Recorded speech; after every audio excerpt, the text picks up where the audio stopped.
The Big Con is a comedy adventure game currently free from the Epic Games Store until the 25th of April 2024.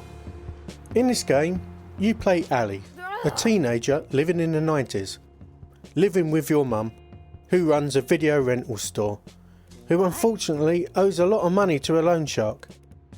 If the loan shark don't get nearly 100 grand, you lose the store, which honestly is going to be put out of business pretty soon by Netflix anyway, but that's not part of the game. Fortunately, you run into Ted, who has an idea on how you can make that money, and is willing to teach you how. It's by stealing and conning people. What? The game is an interesting mix of narrative and basic puzzle solving kind of thing, with a few mini games scattered in, and some collectibles to find. Before I talk about the gameplay though, let's discuss the look and sound, because it's really important to the game and it's also what I do every time. What? The game is very 90s. Like, everything in the game is very 90s. From the theme tune at the beginning to the graphical style that could have been nicked directly from MTV at the time, it's 90s. It is really well done though. Yeah. And this is coming from someone who started the 90s as a 17-year-old and ended it with a mortgage. I was there, man. I was there. The developers have taken the option of having very sparse bits of voiceover, a laugh or a yeah here and there, which is fine. I don't think it would have necessarily benefited from being fully voice acted. In fact, I'm sure some of the quips and the jokes work better as text. There's a lot of like rad and other outdated language that would probably sound a bit cringe if spoken aloud now. Kind of works written down. What? I don't think Rad Ghost would be more rad if he says his lines. I guess. The soundtrack follows that 90s theme and has appropriately 90s tracks playing in the background, with an occasional musical sting for characters. I like the Rad Ghost one in particular.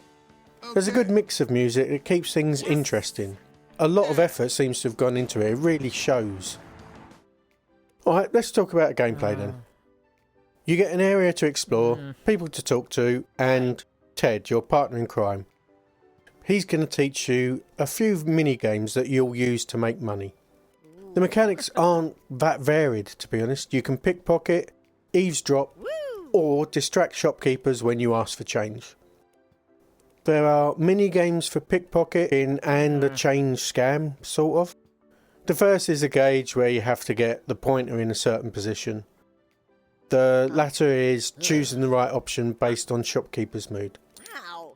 Ted introduces you to these and you can practice as much as you want All right. during that introduction. They're not particularly hard to do. You do need pickpocketing. Sometimes it's the only way you can progress. But if you find it difficult, you've got an option in the menu to click on and automatically succeed. The conning shopkeepers one is entirely optional. I didn't see any options to make it easier, and honestly, it's not really worth it. You don't really need to do it. The main part of the game is running around these areas, eavesdropping on everyone you can. An icon appears when you can do that, a little ear. And that's also adjustable. You can increase or decrease the range where you see that icon. Once you've eavesdropped on everyone, you talk to everyone, pickpocket everyone, plus run around and search for interactive objects. There's a lot that don't do anything, give a little bit of dialogue, bit of flavour sometimes. But sometimes there are things you find. It can be stickers, which are basically the collectible part of the game. There's a set number on each area and you can view them in your journal so you can see how many you're missing. The journal has details on all the side quests and objectives you have, and some of these are given to you by eavesdropping or finding an item. Once you move on from an area, you can't go back, so if you want to be a completionist, you can't leave until you found everything. Maybe not. Side quests aren't that important, they just give you a bit of money. I skipped a couple and it didn't seem to have an impact. There are reoccurring characters that you can talk to as you move through the areas. They all have stories that you can actually affect some of, and they all get resolved at the end of the game, which actually was quite fun. A good example is a kid that challenges you to beat his high score at an arcade game. This is the last mini game that's there. You can play it. It's a very simple side-scrolling game where you collect coins, time extensions and jump obstacles to not lose a life but also get points for doing cool jumps. The high score is not very high. I found it pretty easy to beat it, but you also have the option of giving yourself invincibility if you're struggling and you just want to finish the quest. If at any time you're caught doing something illegal, which is basically mostly what you're doing, you can put on one of the disguises that you can find throughout the level and you can try again. If you get caught 3 times, I don't know what happens. I never got caught 3 times. There's a save game feature, so I guess you go back to your last save? Question mark? Anyone know what happens? Anyone done this? There is obviously the main quest of getting loads of money, which I'll not spoil. All the footage is from the early part of the game, but it doesn't matter. The gameplay is basically the same whatever stage you're at. The mechanics don't change, which is a little bit of an issue. The game is short. A playthrough took me like 4 hours, but even in this time frame, the fact that nothing changes with the mechanics, nothing more gets introduced, started to impact my enjoyment of the game a little bit. There's also the fact that some of the items you need to solve some of the side quests does involve quite a lot of running around and searching for interactable objects, which isn't the most fun. And it's also not helped by the sort of weird rigidity of the quest progression. Sometimes you can't complete a quest, even if you have the item you need to complete it, if you didn't first eavesdrop on the person that needs the item. I'll give you an example. I stole a ticket on a train to enter the next carriage, but the guard wouldn't let me through, even though I had the ticket. I had to eavesdrop on someone talking about the guy who I'd already stolen from, telling me he had the ticket I'd already stolen, and then once I'd done that, the guard let me through. Just something for you to know if you play this game to avoid. Just eavesdrop first. The last thing I want to touch on really is the comedy, because this is a comedy game. It was decent. I am a tough crowd for comedy.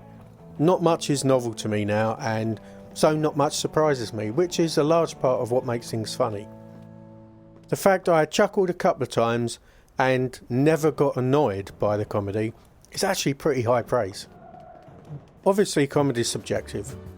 There's a lot of younger gamers that aren't going to get the multitude of 90s references in this.